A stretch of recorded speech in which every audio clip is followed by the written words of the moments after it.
Everybody, how are you guys doing? Good. All right, so who has had a chance to go and see our exhibition so far? Okay, a majority of you. Okay, so you might have noticed we have two exhibitions here. We have, of course, Heroes and Villains, which is our costuming exhibit, but then we also have all the glitters, the crown jewels of the Walt Disney Archives. So when we're looking at something like Heroes and Villains, we're really looking at whole costumes, and it's really seen through the eyes of the costume designer.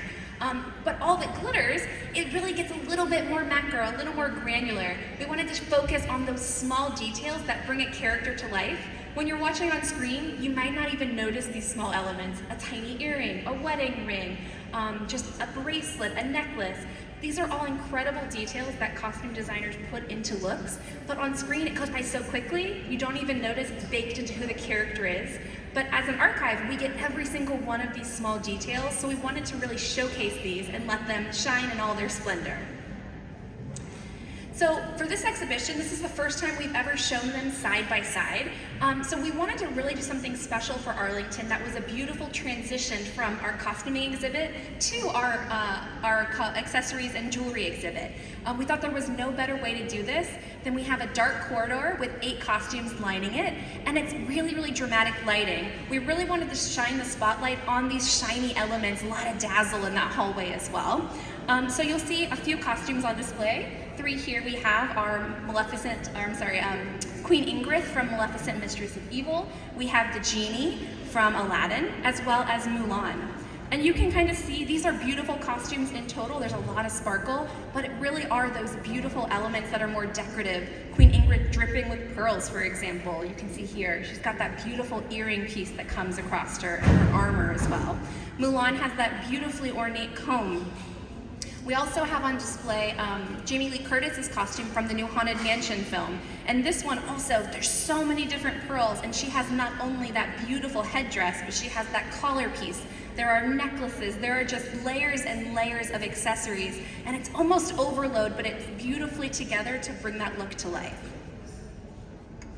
So we've now entered, we have that grand transition from costume into the tiniest piece. So the first showcase you'll see on our exhibition is every little detail, and it truly is that. It is the smallest pieces you can think of, from cufflinks, like the little Mr. Popper's penguins here you see, to something like Hannah Montana's beautiful hot pink glass earrings that are so iconic that help her become Hannah Montana.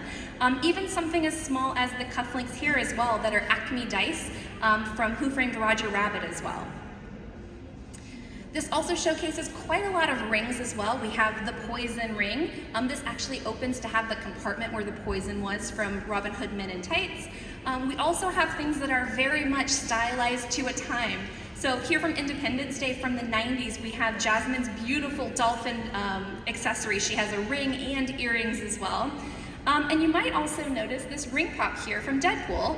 And you might be thinking, I know you're an archive and you have to collect everything, but candy? It's from 2016, you should probably get rid of that. But actually, what's really cool about this ring, it's actually cast out of resin. So it still looks identical to the candy ring pop, but it's of course for the movie, so it didn't melt on set, and then also in the archives collection, we have a resin ring pop. Moving on, we have an area that's got crowns and tiaras. This was a really fun place for us because above all of the casework is a giant crown and tiara, or giant crown on the wall. This is actually from Disneyland. It was from their 50th celebration. It actually was on the castle. So that's what we have above all of our crowns and tiaras. But this really showcases various crowns and tiaras, both little to huge to more decorative. One of my personal favorites is the Gulag crown here, which is sporks. That kind of celebrates all around it, which is pretty cool. We of course have by Julie Andrews, we have her coronet here from Princess Diaries as well. And the Prince of Humbug from The Greatest Showman, worn by Hugh Jackman. A few also really cool crowns and tiaras in this area. From one of our older films, we have from Darby O'Gill and the Little People from 1959. We have King Brian's crown here. We also have quite a few pieces from Narnia. We have all 4 of the children's crowns or tiaras on display. And one of the most recent titles as well, from The Little Mermaid, we have Javier Bardem's crown as well. So as you can see, they really kind of go into all the different aesthetics. There's some more delicate tiaras that are quite small, to something as big or dramatic as King Triton that's very ornate and handmade. This gallery also features, this also features watches through the decades. This is one of our biggest showcases as well, and it has watches and pocket watches from any title you can imagine over the course of Disney as well as Fox. Some of these are more standard that you can be like, oh, okay, that's just a standard, like a gentleman's wearing a Rolex or a very basic watch, to something that's a little more whimsical, like this green one here is actually from Alien Covenant, and it's kind of a pre-futuristic smartwatch. So it's more of a sweatband and then a very cool face on it as well. The blue face is one of my personal favorites from Pretty Woman. And you can also see some really beautiful ornate pocket watches as well, like this one from Peter Pan and Wendy here that has beautiful artwork on the front. A few other favorites, another great pocket watch, the back side of the Dumbo from Danny DeVito pocket watch has this really beautifully cast face on it. And for those that are big Disney Channel fans and the Lizzie McGuire movie, we have Lizzie herself from the Lizzie McGuire movie. This one's really fun because we have it displayed where you can see the butterfly, but actually the other side is where the watch is, and it's quite a little simple tiny watch face. We also, the biggest watch by far we have is from Fantastic Four, and this was worn by The Thing. So when you see it on display, it definitely makes it's a showstopper. It kind of draws you in from across the room. On the opposite side of the gallery, we have our necklaces and pendants, and these are from a wide span of different Disney titles, and a lot of these are also kind of very key pieces from the film. So like we have from Cruella, we have the actual amulet that helps Estella find out that she is, it actually was her mother's. We also, from Splash, we have the Splash necklace, and we also have a few pieces here from Star Wars. Another one of my personal favorites, every once in a while when you are curating an exhibit, the team, we kind of get together and we curate for obviously the fans of the room, but then you always have those special pieces that you're like, oh, I really want to display this. So something like the tea necklace from High School Musical 3 is one of those that it's like, I've always wanted to display it, and now we've made it into our exhibit. Another one of those key pieces that really falls into, like, it is a key piece of the film is the amulet from Pirates of the Caribbean. And we also recently have been getting a lot of Muppet assets. So we have Animal's collar as well. And this is one of my favorites that be sure to take a close look because the craftsmanship to like hand make this, the details in it are truly spectacular. Our next area we have is made for screen. So a lot of our pieces in the exhibit might have been purchased or sought after to kind of build out the costume. So they're not custom made, but they fit into the aesthetic of the character. But this area really celebrates all those pieces that are custom made for their uses.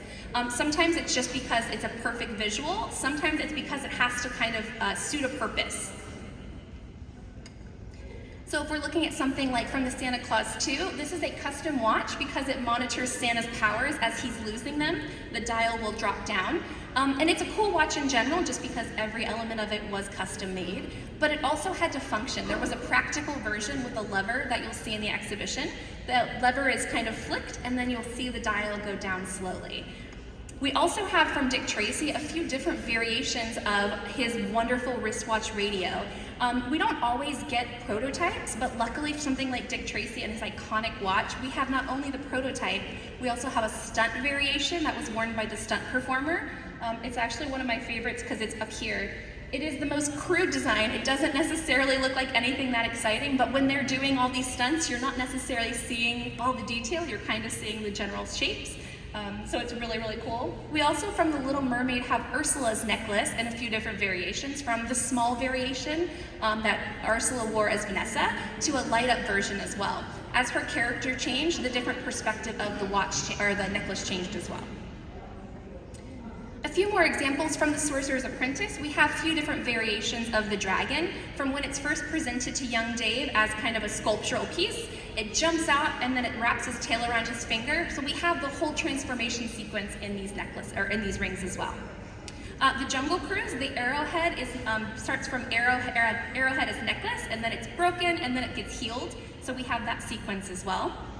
And as well from Davy Jones and Tia Dalma, also known as Calypso, her wonderful amulet that becomes a music box as well. We have a few different variations of that. Our last space we have is Reflections of Reality.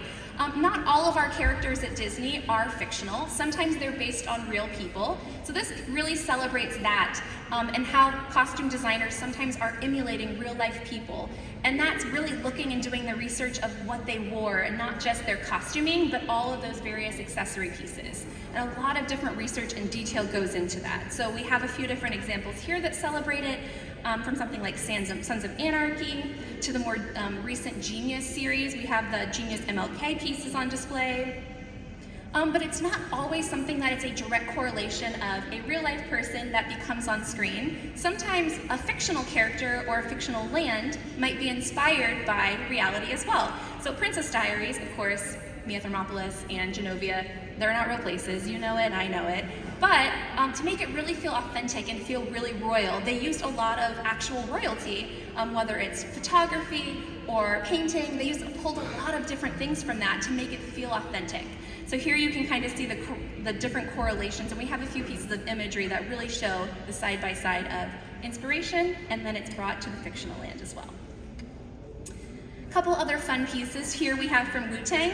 We have Ghostface and his amazing eagle cuff. I don't know if you guys saw that, but it's one of our favorite pieces and one of our more recent acquisitions as well. And then to finish out, we have here Rami Malek, of course, from Bohemian Rhapsody in his wonderful king attire. That pretty much brings us to the end of Crown Jewels.